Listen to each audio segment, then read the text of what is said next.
ಚಿತ್ರದುರ್ಗ ತಾಲೂಕಿನ ಕವಡಿಗರಟ್ಟಿ ಗ್ರಾಮದಲ್ಲಿ ರಸ್ತೆ ಅಗಲೀಕರಣಕ್ಕೆ ರಾಷ್ಟ್ರೀಯ ಹೈವೇ ಪ್ರಾಧಿಕಾರದ ವತಿಯಿಂದ ರಸ್ತೆ ನಿರ್ಮಾಣ ಕಾಮಗಾರಿ ಕೈಗೊಂಡಿದ್ದು, ಕವಡಿಗರಟ್ಟಿ ಗ್ರಾಮಸ್ಥರು ರಸ್ತೆ ತಡೆದು ಪ್ರತಿಭಟನೆ ನಡೆಸಿದರು.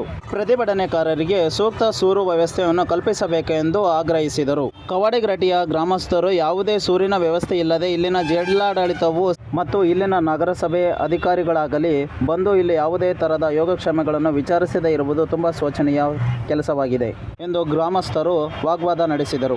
ರಾಷ್ಟ್ರೀಯ ಹೆದ್ದಾರಿ ಪ್ರಾಧಿಕಾರದವರು ಏಕಾಏಕಿಯಾಗಿ ಬಂದು ಮನೆಯನ್ನು ಖಾಲಿ ಮಾಡಿ ಎಂದು ಧಮಕಿ ಹಾಕುತ್ತಿರುವುದು ಇಲ್ಲಿನ ಜನರಿಗೆ ಆಕ್ರೋಶಕ್ಕೆ ಕಾರಣವಾಗಿದೆ. ಸುದ್ದಿಗೋಷ್ಠಿಯಲ್ಲಿ ಮಾತನಾಡಿದ ತಮ್ಮ ಅಳಲನ್ನು ತೋಡಿಕೊಂಡರು. ಮಾದಿಗರಂದ್ರೆ ಮನೆ ಕೊಡ್ತಿಲ್ಲ, ಶೋಷಣೆಗೆ ನಾವು ಒಳಗಾಗ್ಬಿಟ್ಟಿದ್ದು ದಲಿತರಲ್ಲ. ಈಗ ನಮಗೆ ಸೈಟ್ ಬೇಕು, ಈ ಸೈಟ್ ಕೊಟ್ಟರೆ ಒಂದು ಗುಡಿಸಲು ಹಾಕಿರ್ತಾರೆ ನಮ್ಮರೆಲ್ಲ ಜನ. ಈಗ ನಮಗೆ ಜಾಗ ಬೇಕು, ಜಾಗ ಕೊಡುವರು ಉಗ್ರವಾದ ಹೋರಾಟ ಮಾಡ್ತೀವಿ. ಸರಿ ಸರ್, ನಗರಸಭೆ ಕಮಿಷನರ್ ಇದಕ್ಕೆಲ್ಲ ಮೂಲ ಕಾರಣ ನಗರಸಭೆ ಕಮಿಷನರ್, ಅಲ್ಲಿಂದನೇ ಆಗ್ತಿರಲ್ಲ.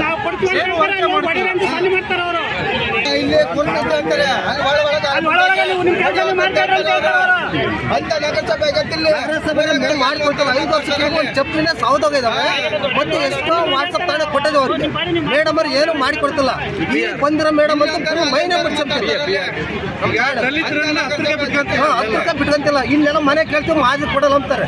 ನಾವೆಲ್ಲಿಗೆ ಹೋಗ್ಬೇಕು? ಸ್ವಲ್ಪ ಜಾಗ ತೋರಿಸ್ಬಿಟ್ರೆ ಇವ್ರು ಸುಮ್ಮನೆ ಕರ್ಕೊಂಡ್ಬಂದ್ಬಿಟ್ರೆ ಪೊಲೀಸ್ನವ್ರು ಅವ್ರು ಇವ್ರನ್ನ ಎಲ್ಲ ಕರ್ಕೊಂಡ್ಬಂದ್ಬಿಟ್ರೆ ಮನೆ ಹೊಡಿಸ್ಬಿಡ್ಬೇಕ. ಪೆಟ್ರೋಲ್ ಹಾಕಿ ಸತ್ಯ ಅಷ್ಟೇ.